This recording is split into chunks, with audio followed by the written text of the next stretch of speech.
contohnya apakah ada sampah, rapikan meja dan kursinya.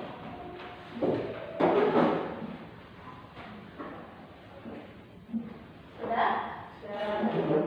Pemimpin doa silakan ya. Duduk siap. Baca doa sebelum belajar mulai. Bismillahirrahmanirrahim. Raditu billahi rabba wa bil islami dina wa bil muhammadin nabiyya wa rasulah. Rabbil zidni ilma warzuqni fahma. Ya Allah, tambahilah ilmuku dan pertinggilah kecerdasanku dan hiasilah diriku dengan budi pekerti yang mulia. Amin. Baik, terima kasih kepadanya sudah memimpin doa pagi hari ini. Semoga ilmu yang kita dapat di pagi hari ini bermanfaat untuk kita semua. Amin. Amin. Baiklah Nanda, di sini Bu akan mengambil absen terlebih dahulu sebelum kita memulai pembelajaran. Katania Suci Febrianti, Ibu. Mutia Salatul Fatih, Ibu.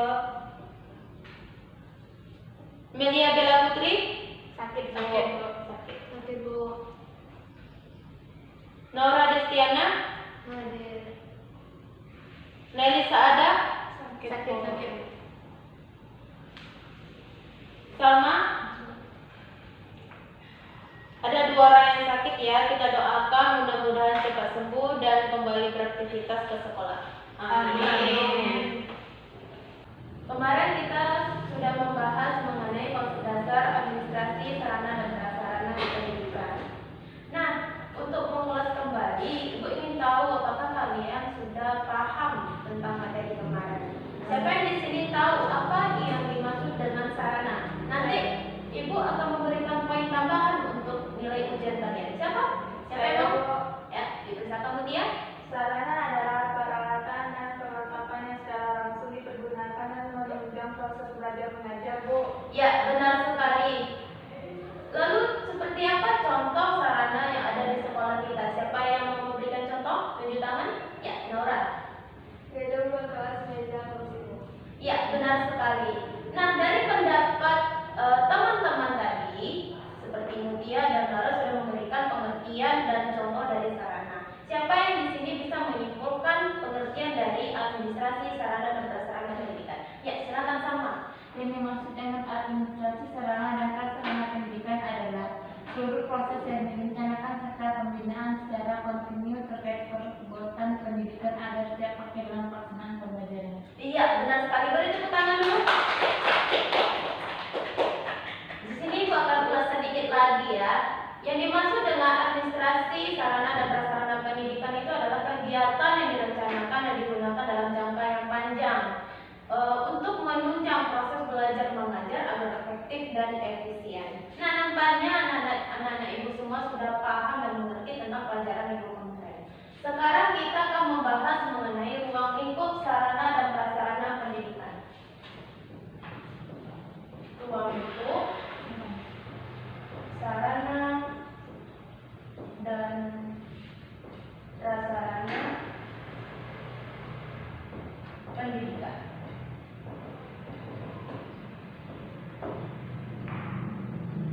Nah, yang dimaksud dengan ruang lingkup ini adalah batasan. Jadi fokus pembahasan kita pada pagi hari ini yaitu mengenai sarana dan prasarana yang ada di sekolah, karena sarana dan prasarana itu merupakan peralatan yang langsung dan tidak langsung menunjangnya proses belajar mengajar. Nah, sarana prasarana ini dikelompokkan menjadi 4. Yang pertama ada tanah, bangunan, perlengkapan, dan perabotan sekolah, di mana itu akan memberikan kontribusi dan harus adanya pengelolaan. Pengelolaan sarana dan prasarana pendidikan ini ada 8. Yang pertama ada perencanaan,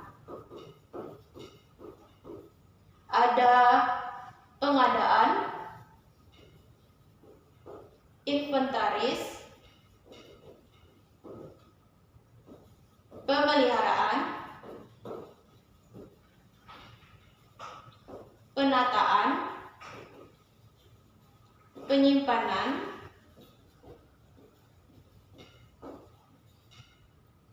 penghapusan, dan penggunaan.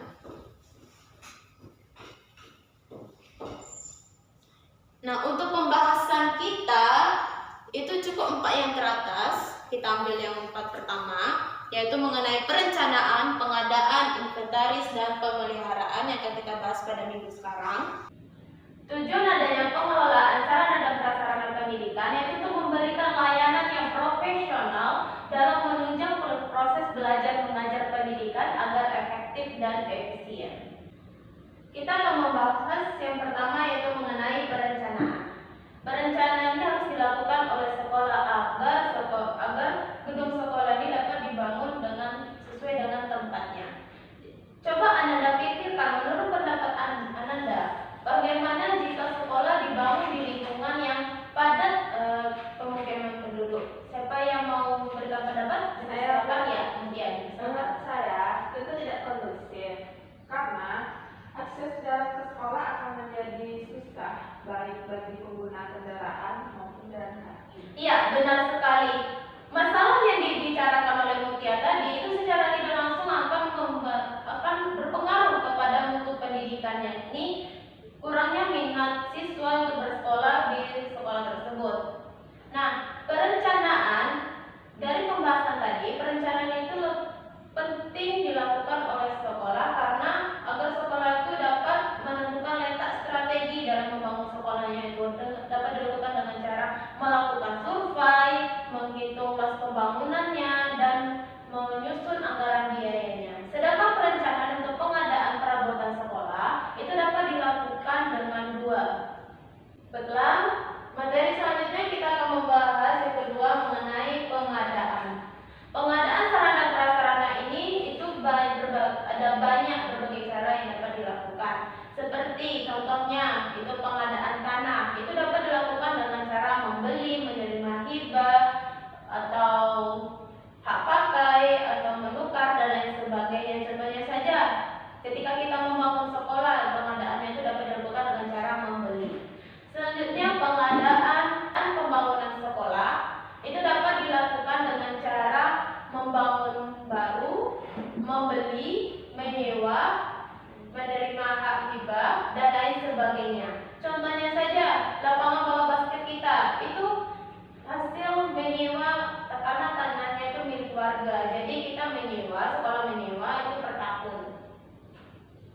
Selanjutnya pengadaan perabotan sekolah dapat dilakukan dengan cara membeli langsung atau barang yang langsung jadi atau barang yang belum jadi. Selanjutnya pengadaan perlengkapan itu dapat dilakukan dengan cara membeli atau menerima hibah dari instansi seperti apa? Seperti pemerintah, perusahaan, dan lain sebagainya. Namun di dalam pengadaan sarana dan prasarana ada hal yang perlu kita perhatikan.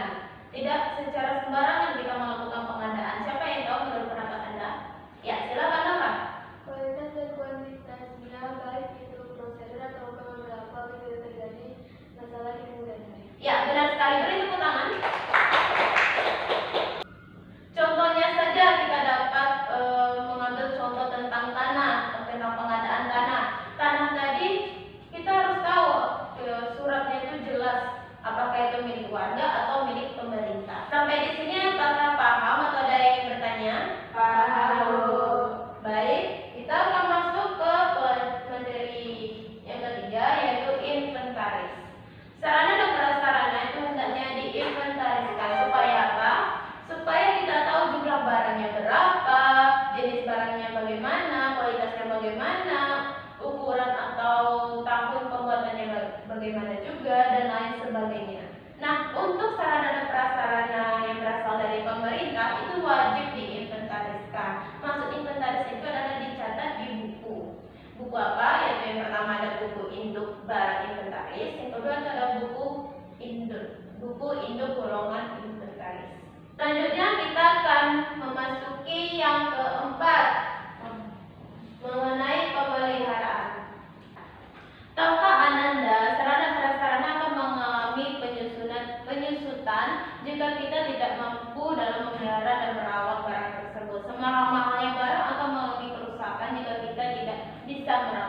Contohnya saja ruang kelas ini. Jika kita tidak sering membersihkannya, apa yang akan terjadi? Siapa yang akan silakan ya. Kotor dan berabu. Nah, dari permasalahan tadi dapat kita pahami bahwa pemeliharaan sarana prasarana itu sangatlah penting agar peralatan tersebut dalam keadaan baik. Seperti yang Ibu sudah katakan di awal yang sudah diulas tadi di awal tadi, yaitu mengenai pengertian administrasi sarana dan prasarana.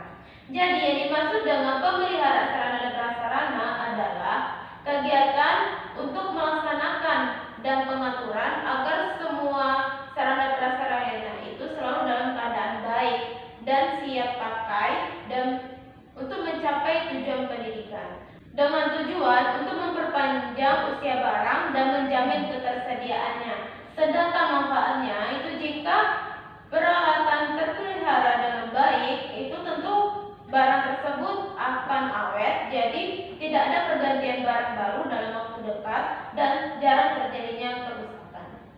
Lalu bagaimana proses atau cara pemeliharaan sarana dan prasarana yang ada di sekolah? Silakan tunjuk tangan. Saya Bu, Ya, Mutia. membersihkan kelas seperti tiket kelas Bu. Sekali Ananda, di dalam pemeliharaan itu terdiri menjadi 3 golongan. Yang pertama, pemeliharaan yang berdasarkan jangka waktu, itu seperti membersihkan dan pengecekan barang itu seminggu sekali. Yang kedua, itu pemeliharaan yang dilakukan setiap hari, seperti membersihkan meja atau membersihkan lantai yang kita lakukan yang dibilang oleh Mutia tadi, yaitu piket harian. Dan yang ketiga itu adalah pemeliharaan berdasarkan jenis barang, seperti barang bergerak, contohnya itu adalah buku, pensil. Kenapa dikatakan barang bergerak? Karena barang tersebut dapat dipindahkan. Dan selanjutnya itu adalah barang tidak bergerak, contohnya saja yaitu tanah dan bangunan. Nah, dari masing-masing barang bergerak dan tidak bergerak tersebut, itu cara yang dilakukan oleh pemeliharaannya itu berbeda-beda. Untuk mempermudah pemahaman Ananda, untuk tugas kelompok, kita akan melaksanakan tugas kelompok. Ibu akan memberikan video. Silakan Ananda pahami dan Ananda simak, karena ini akan berpengaruh juga kepada tugas kelompok Ananda. Baik Bu. Baik Bu. Baik Ananda, silakan dilihat.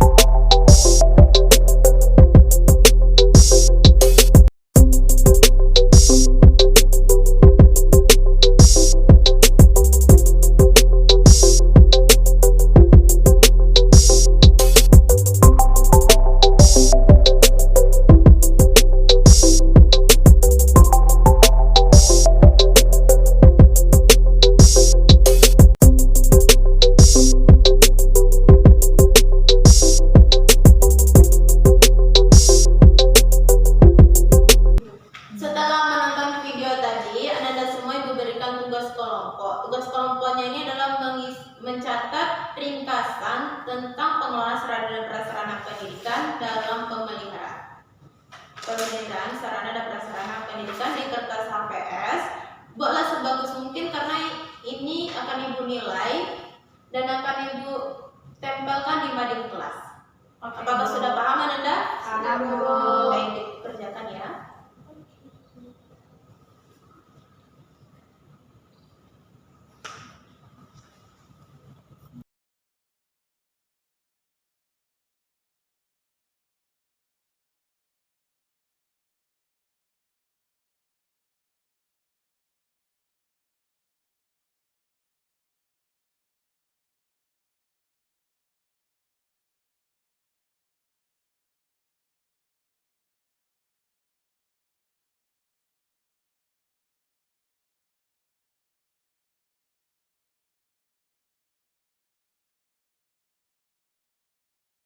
Bagaimana Ananda? Apakah ada yang ingin ditanyakan? Saya Bu, Ya, Mutia. contohnya nih masukin juga atau enggak Bu? Iya, contohnya juga ya, dan cara pemeliharaannya juga ini sudah seperti ini ya. Nah, ini dimasukkan juga ya. Dibuat diringkas mungkin ya. Ini dibuat. Ya, baik. Silakan dikerjakan. Baiklah Nanda, waktunya sudah habis. Apakah sudah siap? Sudah, Bu. Baiklah, untuk tugas kelompok yang akan maju pertama yang akan ditempelkan di papan tulis pada Mutia, dipersilakan maju.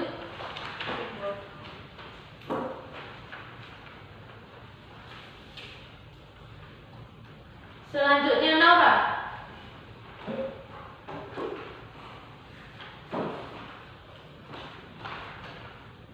Nia.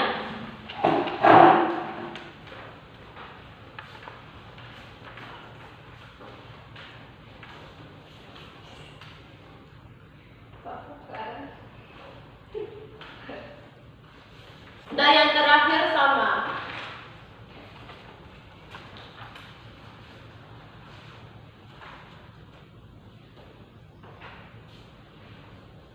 Baiklah, sudah terkumpul keempatnya, tepuk tangan dulu.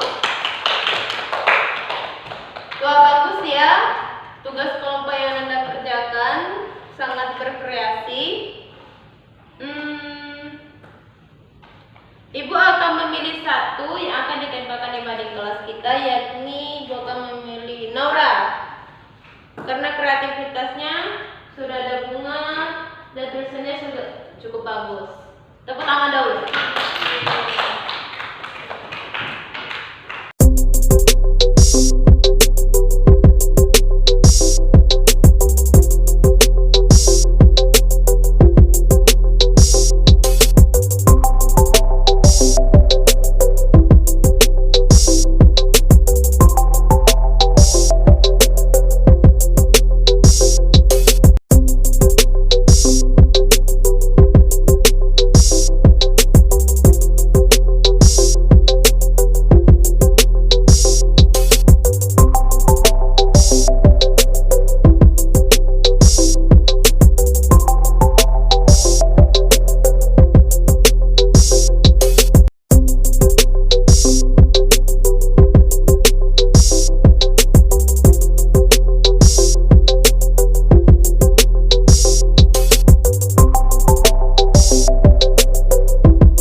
Nah, di sini Bu simpulkan tentang materi yang sudah kita bahas pada pagi hari ini.